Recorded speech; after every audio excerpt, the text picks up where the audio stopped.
Mes chers compatriotes, l'heure est grave. Cette année 2021 a été décrétée année électorale par le régime de M. Sassou, qui lui-même est revenu aux affaires à l'issue d'un coup d'État sanglant ayant fait des milliers de morts en 1997. Les stigmates sont restés apparents jusqu'à ce jour. J'interpelle nos compatriotes Guy Brice Parfait Kolela, Mathias Nzon, Angios Ngambe et autres qui volontairement ont accepté de participer à cette mascarade d'élection dont l'opacité et la tricherie massive sont connues. Vous contribuez à la validation d'une forfaiture en faveur de M. Sassou. Vous êtes bien conscient que parmi vous, personne n'a les moyens ni la capacité de vaincre ce dictateur dans les conditions de non-transparence actuelles imposées par lui et ses compères du PCT. En parlant des résultats cumulés de M. Sassou, en 38 années de pouvoir sans partage, nous pouvons dire qu'il a lamentablement échoué. Sur le plan scolaire, au Congo, nous avons encore des enfants assis à même le sol dans des salles de classe de 250 élèves, et ce, en plein 21e siècle. À l'université Marien-Ngouabi, 1 millier d'étudiants s'entassent dans un amphithéâtre qui n'a pas suffisamment de chaises, alors que notre pays est riche en bois de toute qualité. Il n'y a pas de latrines ni d'infirmerie dans nos écoles. Sur le plan sanitaire, de l'énergie et de l'eau, dans nos départements, aucun hôpital ne possède un plateau technique moderne. Tous nos gouvernants se rendent soit en France, au Maroc ou en Afrique du Sud pour avoir des soins, pendant que notre population abandonnée est contrainte de se soigner dans nos hôpitaux devenus des mouroirs. 61 ans après l'accession de notre pays à l'indépendance, le Congo est toujours dans l'incapacité de fournir en continu à ses populations de l'eau potable et du courant électrique. Sur le plan sécuritaire, qui parmi nous ignore les phénomènes suivants: délinquance, violence et banditisme, qui sont l'émanation du pouvoir PCT, appelé communément Bébé Noir, Koulouna et autres. M. Sassou s'est employé à renforcer avec l'argent public, depuis son retour par un coup d'État, son arsenal personnel de répression. Toujours dans sa quête d'armes plus sophistiquées, il vient de se faire escroquer 150 millions de dollars américains, soit 75 milliards de francs CFA, par un Turc vendeur d'armes qui a disparu avec l'argent. Une question: à quoi serviront toutes ces armes? Et ce, quand la majorité vit dans une pauvreté totale. Les commissariats de la police nationale et les postes de la gendarmerie sont devenus des lieux de torture. Notre force publique est en lambeaux. Elle est devenue une milice privée de M. Sassou et elle s'est détournée de sa vocation républicaine. Au niveau social, ne savez-vous pas que pour obtenir un poste au Congo, il vaut mieux appartenir à la secte dont M. Sassou est le gourou, plutôt que d'être compétent, alors que le travail est un droit invendable. Aucun retraité de la fonction publique ne perçoit l'entièreté de sa pension réglementaire pour les anciens fonctionnaires. Les habitants des quartiers Mpila et Wenze, dévastés par la terrible explosion du 4 mars 2012, résultat de l'incurie de M. Sassou, ignorés et abandonnés à leur triste sort de sans-abri, attendent toujours depuis 9 ans les logements sociaux promis. Le salaire du fonctionnaire congolais n'est plus un droit, mais une aumône que donne Sassou. Dans les casernes militaires, il n'y a plus de place pour les jeunes recrues. Les derniers recrutements des militaires n'ont pas tenu compte des infrastructures disponibles, ce qui fait que l'on trouve plusieurs militaires à la cité que dans les camps qui datent de l'époque coloniale. Parlant de la justice, qui méconnaît que la justice congolaise est gangrénée par la corruption? Une justice où les nantis sont blanchis à coups de billets de banque, et ce, même quand ils ont tort, et le pauvre devient fautif alors que c'est lui qui a raison. Cette justice aux ordres est incapable de poursuivre M. Sassou et ses complices.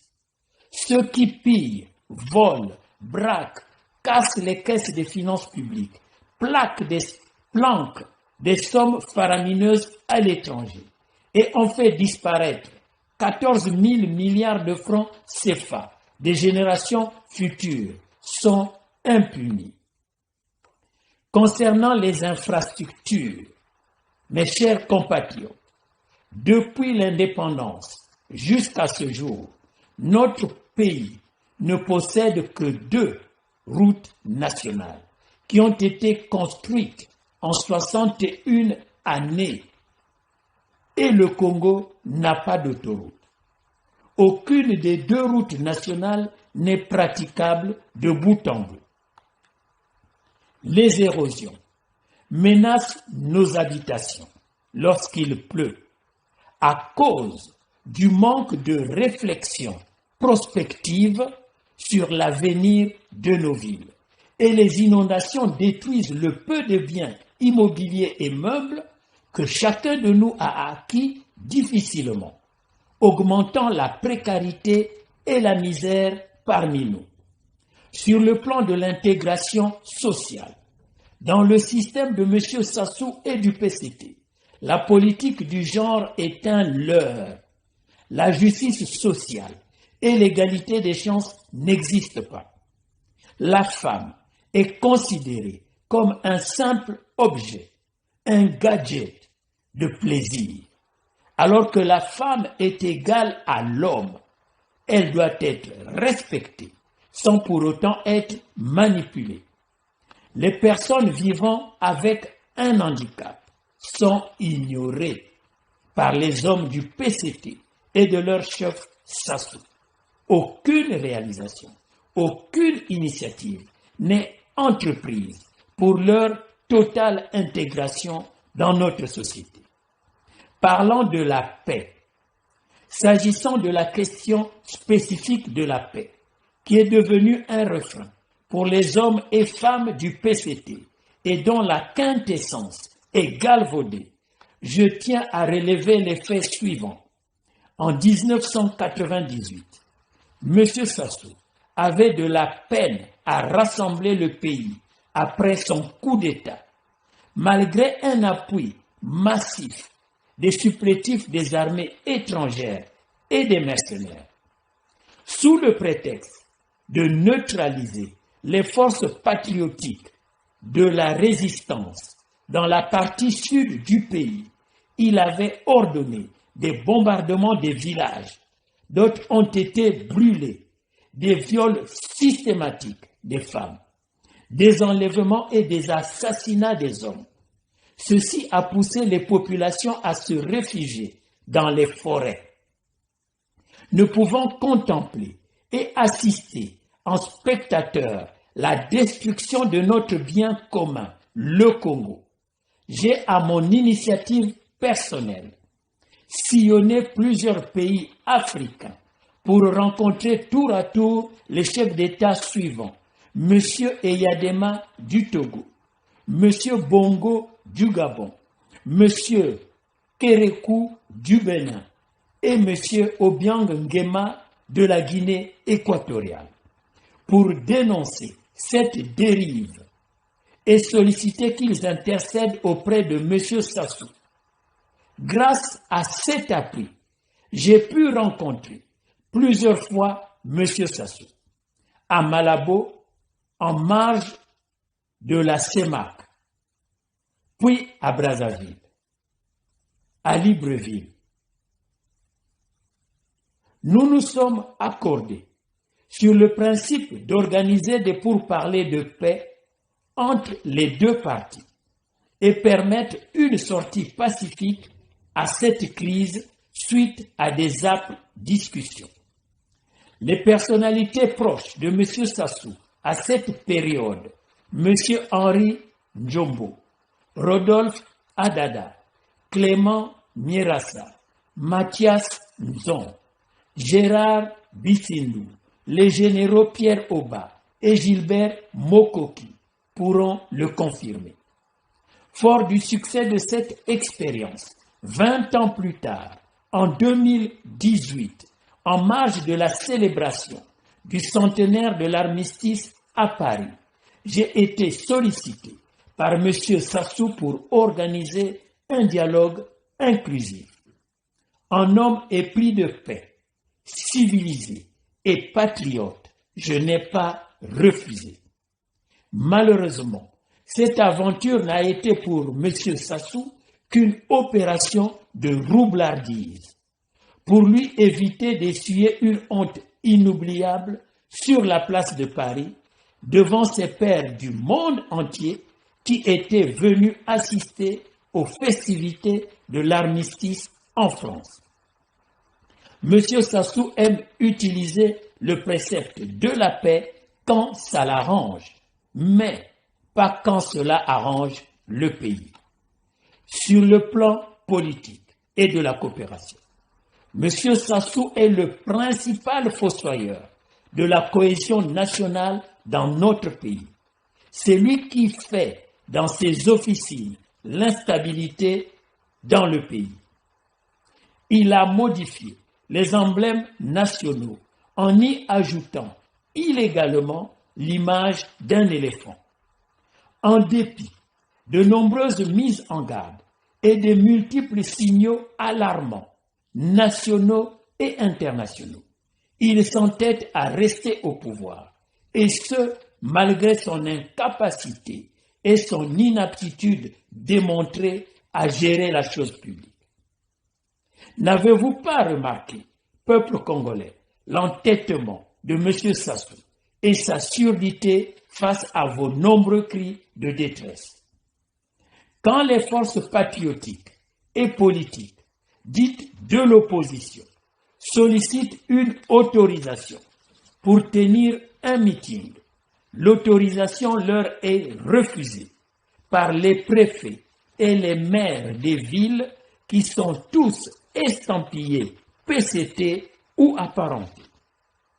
Mais quand c'est M. Sassou qui pourtant trouble l'ordre public par la fermeture forcée des commerces et des entreprises afin de contraindre les populations à aller assister à ces meetings, l'autorisation lui est accordée.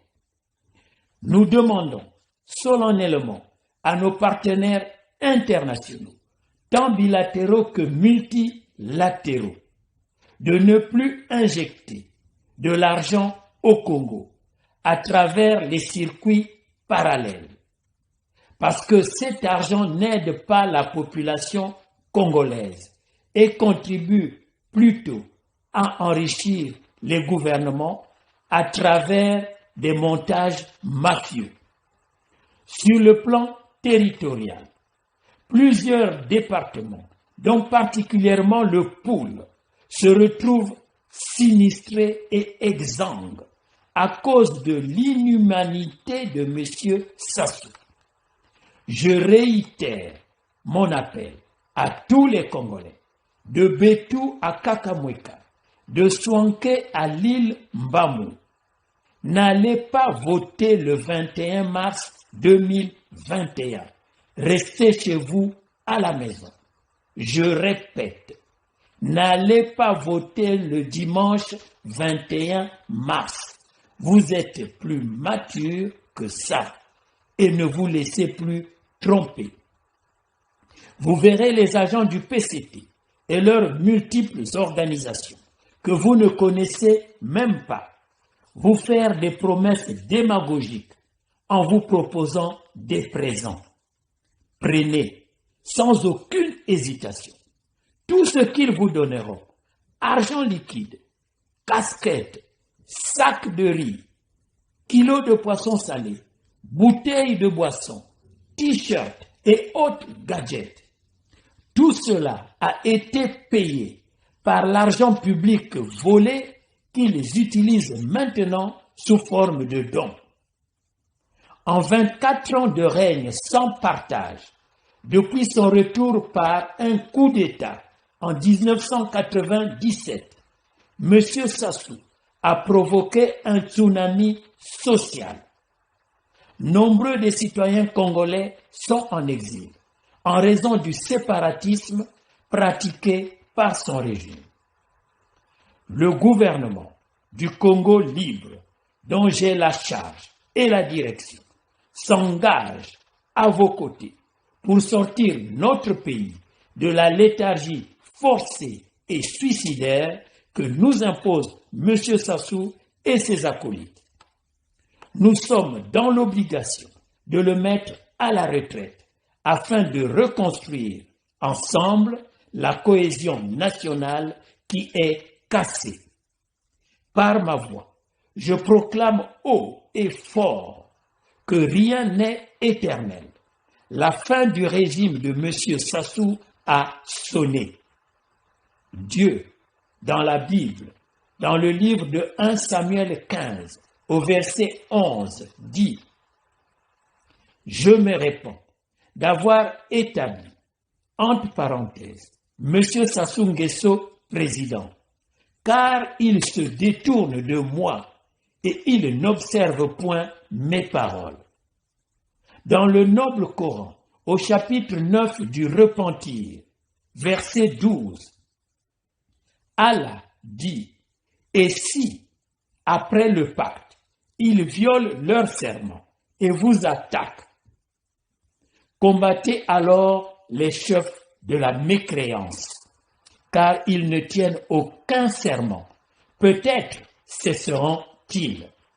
Chez nous les Bantous, lorsque dans un village demeure une personne malfaisante qui met en péril de façon permanente et répétée la vie en communauté, elle doit être bannie pour que la quiétude revienne dans le village.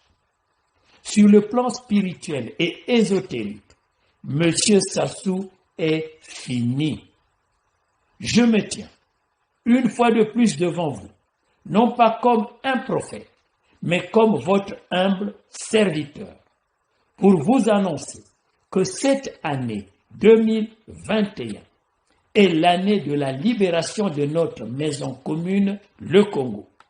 L'unique option qui nous reste face à l'aveuglement de M. Sassou et de tous ceux qui profitent du système est de le chasser du pouvoir et le mettre à la retraite, comme au Mali, en Tunisie, au Burkina Faso, au Soudan et ailleurs.